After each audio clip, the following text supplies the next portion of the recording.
What's up guys, it's Ella. Welcome to my channel, whether you are new here or not. Today I'm going to be doing 10 fall book recommendations and 10 books on my fall TBR. If I can find my phone, it's right here. Okay, say hello. Yes, hello. Hi, my name is Crosby. I'm really annoying, and I'm probably going to make noises this entire video. So, fall is very quickly approaching and my camera battery is very quickly dying. So we're going to try to make this a little bit quick, but we might have to leave and come on back. Anyway, for now, let's just get started with the fall book recommendations. I have quite a variety, is what I'm trying to say. I have a lot of books. I have like a nonfiction, we have a thriller. Do we have thrillers? I don't know, we have fantasy, we have literary fiction. I don't think we have a romance on here. I can make a whole video about fall romances, and I will. I'll do. This is me. Oh wait, I do have romance on here. I have one romance on here. We'll talk about it later. Anyway, let's do this video now, and we'll talk about other videos later. Okay? Okay, sounds good. Here are my 10 fall book recommendations. First fall book recommendation is The People We Keep by Allison Larkin. I read this book this summer and I regret it very much because it has such a fall vibe. Even the cover I feel like kind of gives fall with like the muted tones. This book is about a girl named April in 1994. She's a teenager in 1994 and she has a rough home life, rough kind of upbringing, and she ends up getting in a really big argument with her father, and as a result of that argument she like steals his car and says, "I'm out of here," leaves her small hometown of Little River, New York, and she goes on this road trip of self-discovery. She ends up in Ithaca, New York, where she gets a job at like a coffee shop and she makes friends. And this book is about her traveling all over the country. She's a musician, so she's, you know, making music and she's meeting people, and it's about the people she collects on the way. This book, I gave it 3 stars because I definitely was expecting a little bit more from it, but in terms of just straight up vibes, like I was kind of expecting this to be almost like a really groundbreaking book for me and something that really stuck with me, and it just didn't stick with me, but it was a good vibey read. I read it on a cruise, so definitely not the right vibe for what I was going for at the time, but if you read this in the fall and you're like in a fall mood, I think that this definitely could be a very good fall vibes book. So then we have the one that I actually just read, and I have a kind of like a reading vlog coming where I read this book, but None Shall Sleep by Ellie Marney. This book is a young adult Silence of the Lambs, basically. So, like I said, it is a young adult book. It takes place in 1982, and it's about this girl. Her name is Emma, and she is the victim, or she's the final girl. That's what it's called. She's the final girl, last woman standing of this notorious serial killer. She is the final girl for this notorious serial killer, and that was 2 years before the start of the story, and now she is a psychology student at the University of Ohio until she's approached by the FBI and asked if she wants to be part of this experimental program where they allow youth to talk to youth serial killers. So teenagers that are serial killers, they're gonna allow other teenagers to talk to them and try to get more information out of them to try to determine what makes a teenager become a serial killer. How do they decide who they're gonna kill? How can we prevent teenage serial killers? I didn't realize, and I don't know if this is real life. I didn't know how big of a deal teenage serial killing was until I read this book. And apparently, according to this book, every third serial killer, which it's in 1982, so there were like a lot of serial killers. According to this book, every third one of them was a teenager. But anyway, Emma kind of forms this relationship with one of the serial killers that she interviews, and that it's very Silence of the Lambs-esque. And she uses that relationship to try to solve try to find, that's what I was looking for, try to find current serial killer who the FBI suspects is a teenager. Was that a good description of that book? I don't know. I really enjoyed it. I really enjoyed it. The next book, I feel like my lighting is going in and out, so I'm really sorry if that keeps happening, but we're gonna keep trucking along. Because like I said, battery's dying. Battery's dying. We're losing daylight. We have to, but we persevere. The next book you've heard of probably if you're on any section of the internet. If this is your first ever YouTube video in general, maybe you haven't heard of it, but I really don't suspect that to be the case. So the next book is Normal People by Sally Rooney. Like I said, I think a lot of people, almost everybody, has heard about this, have read it. But for those of you who have not, this book is about Connell and Marianne. It takes place in Ireland, Scotland. Don't come at me, Normal People stands. It's either Ireland or Scotland. And basically, Marianne's family is super duper rich. Connell's mother works for Marianne's family. They go to high school together. And that's the plot. It follows them as they go through adolescence, and they have this kind of unique friendship, romance, connection, relationship, just in general. And it follows them throughout their college years. First half of the book was absolutely life-changing for me. Second half of the book was a severe letdown, but it very much has those fall vibes. And like I said, if you haven't read it, there are just, like, this is a lot of people's just favorite book of all time. Steph has a Normal People tattoo, I think. The next book is If We Were Villains by M.L. Rio. This book is about 7 Shakespearean students. They're at college and they are literally studying to be Shakespearean actors and actresses. And there's a lot of like drama in this world. So much drama that at one point, one of the 7 shows up dead.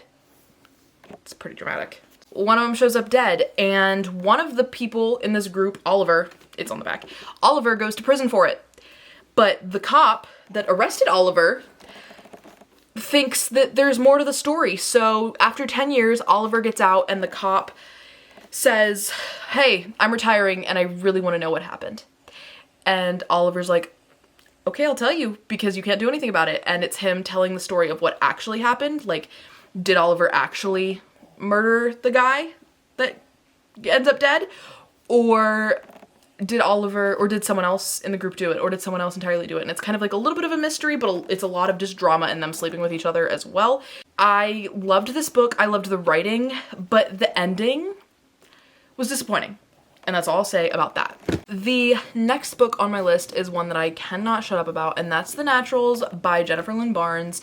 This is blowing up right now. Everybody is obsessed with this series, and for such good reason. This series as a whole, 5 stars. I am obsessed with this series. It is so just compulsively readable, and like, it just, like there's 4 books in the series. I read 4 books in 4 days. Because I just could not put them down and I just wanted to keep reading. I kept going to Barnes & Noble and buying the next book in the series. I read these the first 4 days of July and it was just phenomenal and I have been chasing this high ever since. Anyway, this book is about a girl.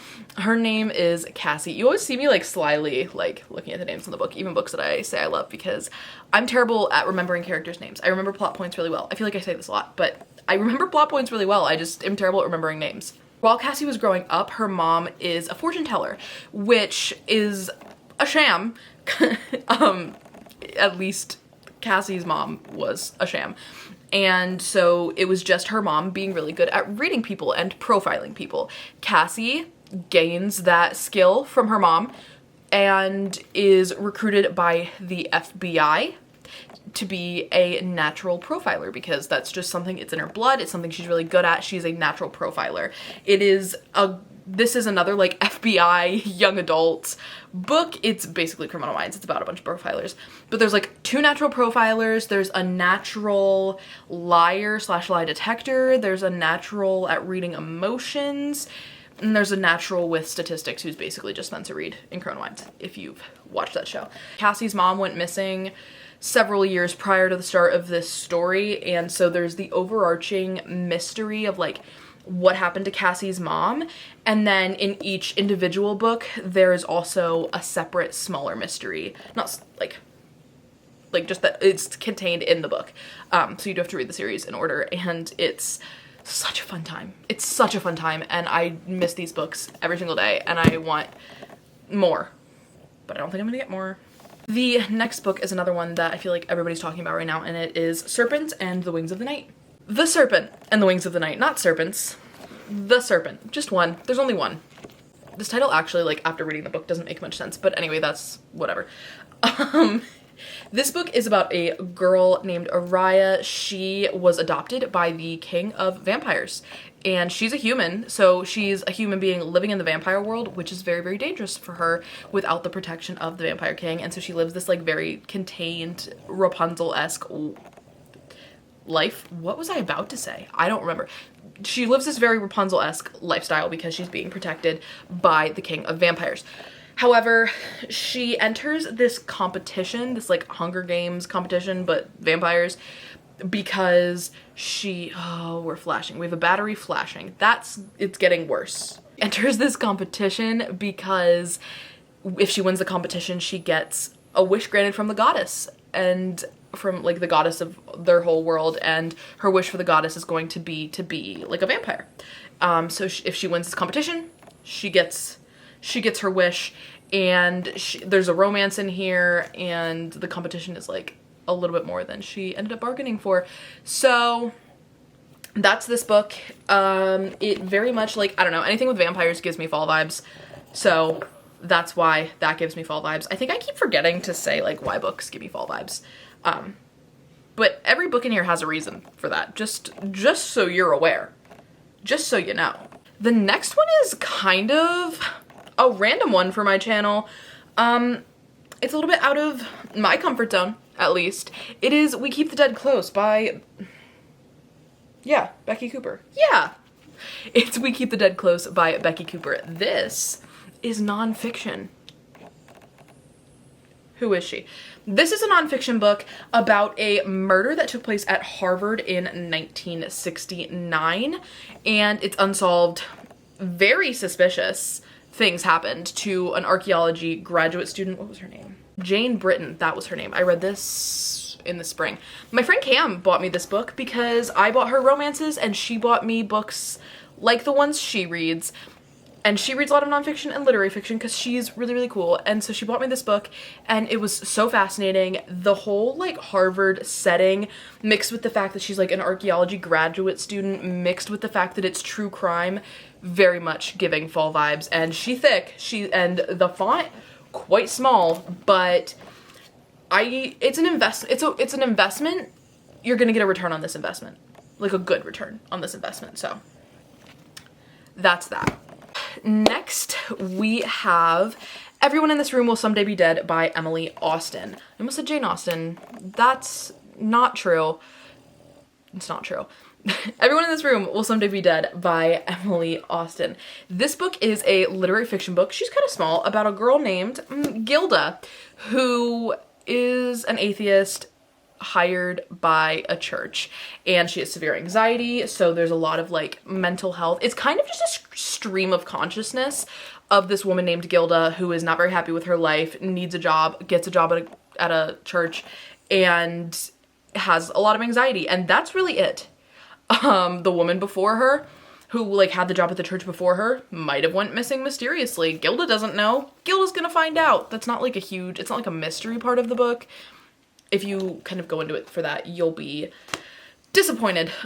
It's really just a literary fiction book with a lot of mental health representation, but it takes place in the fall, and it's kind of has an eerie undertone because Gilda is so mentally ill and so stream of consciousness. Like her stream of consciousness is kind of like disconcerting. So it's really good. I recommend. And this cover's really cute, but I like the paperback cover better almost, I think. But this cover is also really cute and a huge part of the reason I wanted to buy it. Then we have the one and only romance book on this list, The Dead Romantics by Ashley Poston. If you know me, you know I love this book. I gave it 5 stars. This book is about a ghost writer named Florence Day, whose family in her small hometown owns a, what are they called? Where dead people go? Funeral home. A funeral home.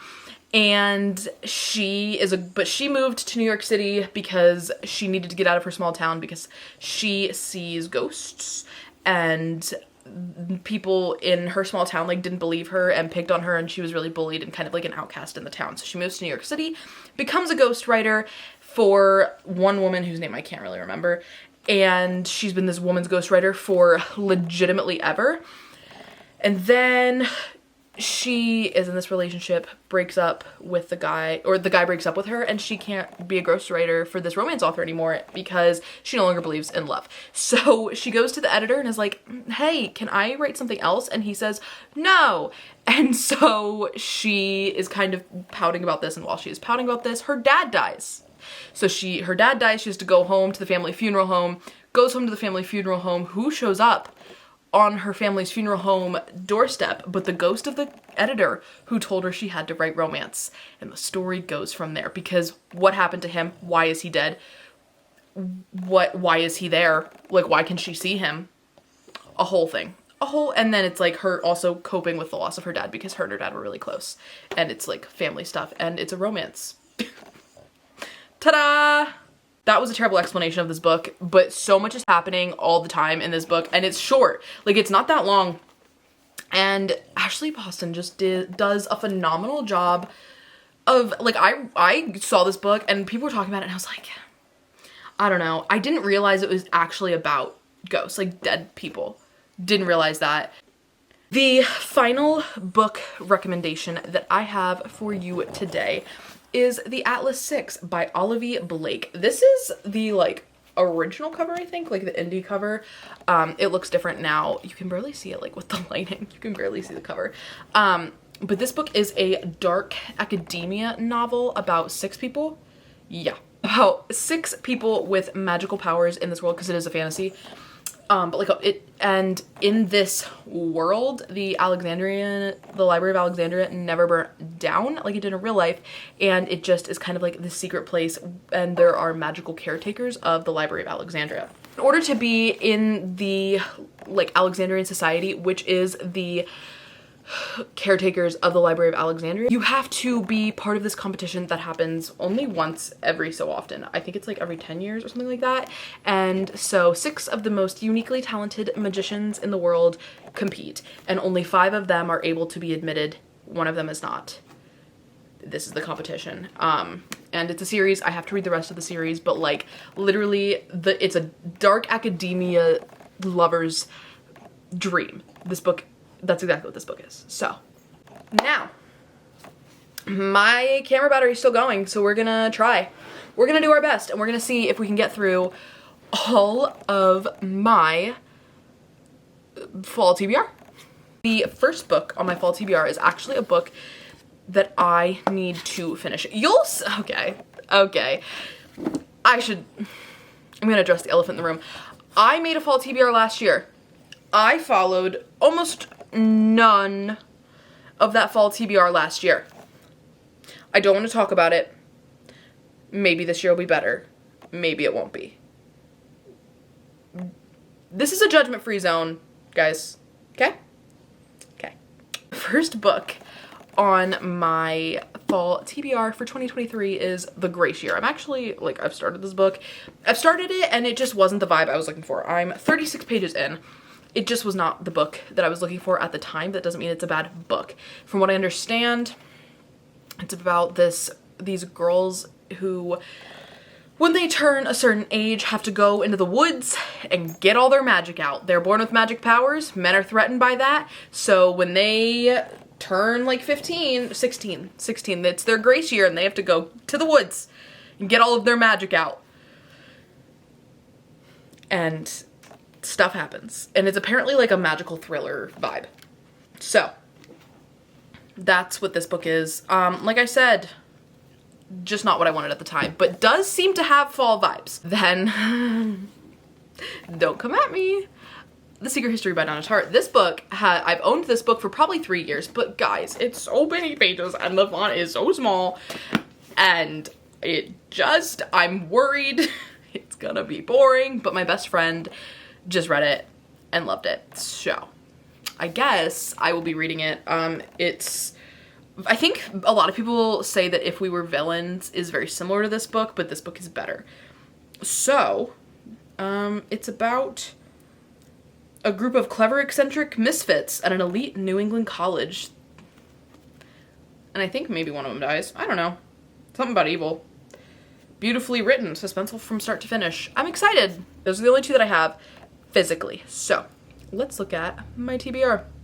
The next book on my fall TBR is one that I don't have physically because it's not out yet, and that is Hopeless by Elsie Silver. It comes out in October. Do not get me started. Do not get me started. Alrighty. My battery died, as you know. Anyway, fifth and final book of the Chestnut Spring series, Hopeless by Elsie Silver, comes out in October. I am counting down the days, but also I don't want the series to end. But I really want to read Beau's book because we're finally getting Beau's book and he's damaged. I'm excited. I'm really excited. Can't wait. So huge, number one on my TBR. I should probably call off work that day. Next, we have Divine Rivals by Rebecca Ross. I have heard amazing things about this book. Sara Caroli, for example, absolutely loved it. And so if Sara loved it, I'm gonna try it. I'll give it a shot, except for Magnolia Parks. She loves Magnolia Parks. I'm not gonna read Magnolia Parks. Sorry, Sara. Anyway, Divine Rivals, I will read. So I'm very excited to read that. I also want to read her other one the other book by Rebecca Ross, but I don't remember what it's called. So. Then we have The Predator by Runix. Steph Bohr just did a Reading Dark Romance video, and I kind of want to do a video like that too because I don't read dark romance. I normally read very, very fluffy, happy, light romance, and I've never read a mafia book. I've never read a mafia romance. So I kind of really want to do, or maybe I'll just do like a reading mafia romance books, and I think The Predator falls under that. Regardless, Steph really liked that book, and it sounded, the way that she was explaining it as she was reading it made it sound, the way that she explained that book and described that book, I very much want to read it. So I will be reading it. I'm like thinking about buying it right now. Next, we have Local Woman Missing by Mary Kubica. I have been wanting to read a lot more thrillers recently, and one of the thrillers, this Local Woman Missing, is one that I've seen a million times, and I have a friend that really enjoys, I think really likes Mary Kubica books. So, this one is on my list. I don't really know what it's about, but I do remember that like I heard a description of it, and the description that I heard, or like a YouTuber talked about it, and the description that the YouTuber gave is very different from what I was originally led to believe that the book was about. So, and then it intrigued me, but I couldn't remember what that description is. But the description intrigued me, so. Then we have Never Lie by Frida McFadden. I've also never read a Frida McFadden book, and she's super popular. Lots of people are really into her. So I will be reading this book. Never Lie, I think, is the one about the couple that's locked in the house because they go to like a house showing, and there's like a snowstorm during this house showing, and so they get trapped inside like from the weather. And they find that the person who lived in the house before, or like the person who currently lives in the house, or the person whose stuff is currently in the house, was a psychiatrist, and they find like a secret room that has a bunch of like the psychiatrist's tapes from sessions. I think that's this one, and that's the one that sounds the most intriguing to me. It's giving The Silent Patient a little bit, and I loved that book. So that's the one. I also want to read The Inmate by her, but everybody said that The Housemaid is the best Frida McFadden book, but The Housemaid doesn't intrigue me because it sounds like rich people drama, and I hate rich people drama. I do not enjoy books that are about rich people drama. If We Were Villains is just about as much rich people drama as I can handle. I don't love it. Unless it's like a romance book where he's a billionaire, and even then, like, that's kind of a separate thing. But just like, that's what The Housemaid sounds like to me. My mom keeps telling me to read it. But anyway, I want to read Never Lie and The Inmate by Frida McFadden, but Never Lie is the one that I have put on this particular list because that's the one that intrigues me the most out of all of Frida McFadden's books. Then we have another one that is not yet released, and that is, what's it called? Throne of the Fallen by Carrie Maniscalco. This is technically, it's complicated. This is like a spin-off series. I guess it's not that complicated. This is the first book in a spin-off series of the Wicked series by Carrie Maniscalco, but those books, the Wicked series is it's one of my favorite young adult fantasy series ever, and that's just it, it's young adult. This one is an adult fantasy. It's an adult fantasy romance, and I'm so excited, and it's about envy, I think, which is one of the 7 princes of hell, because the Wicked series, it's Wicked Kingdom, and then the other 2. Kingdom of the Wicked. Kingdom of the Wicked is the first one, not Wicked Kingdom. Kingdom of the Wicked by Carrie Maniscalco is the first book in the Wicked series. And then there's 2 more that I can't remember. Kingdom of the Cursed. And then the last one is Red. And I really liked them. Can't remember their titles. Kingdom of the Feared! Kingdom of the Wicked, Kingdom of the Cursed, Kingdom of the Feared.